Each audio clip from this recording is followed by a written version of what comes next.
My final CX race. Here's what happened. I was in Belgium for my final block of racing, which was supposed to be a 3 double-header weekends back-to-back, all UCI races. I was looking forward to it, and my result the previous day at the DVV Trophy in Lille was promising. But unfortunately, there was an issue. The issue had been stirring for a little while, and it involved my left knee. I had a few niggles with it over the Christmas period in Belgium, on and off pain in races.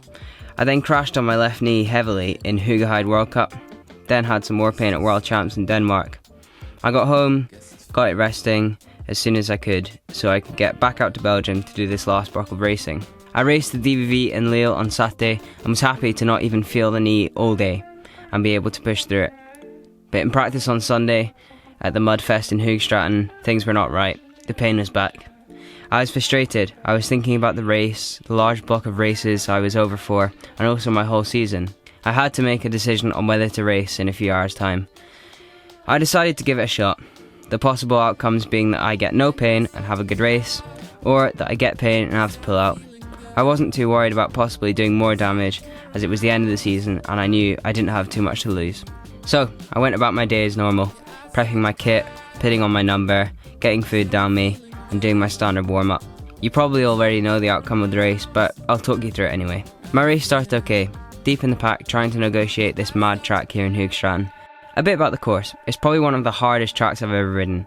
There are so many features and aspects to the track. Fast, smooth tarmac, slippery grass and mud turns, big hurdles, steps, bridges, off-camber, and this horrible, slow, deep, sandy mud.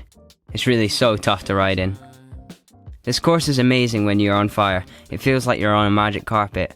But when you have a sore knee, the constant on-off take their toll. My technique was deteriorating and so was my knee. It became more and more painful and I started slipping through the field as I struggled to put out the power. It felt like hours riding around trying to make the decision whether to stop or not. I did eventually stop and I was heartbroken.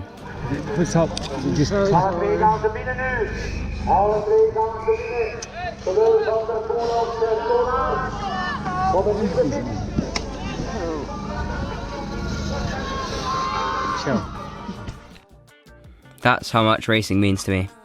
I want to be up there, fighting, giving it my all. But that day, I couldn't, and it hurt so much. I'm proud to say I've rarely ever DNF'd, but that day, it was the best decision. I don't get injured very often, and the feeling of your body getting in the way of a performance is infuriating. But that was my race over. From there, we obviously cleaned up, packed the van, and got back to where we were staying in Belgium.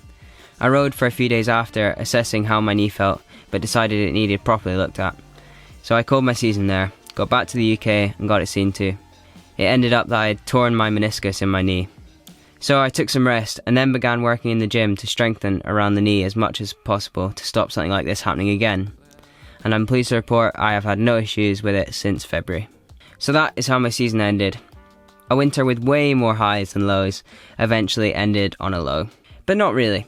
It was an amazing 5 months, best ever results and crazy amount learned. It will be one to remember. Thanks for tuning in and seeing it unfold. See you in the next video. And I do something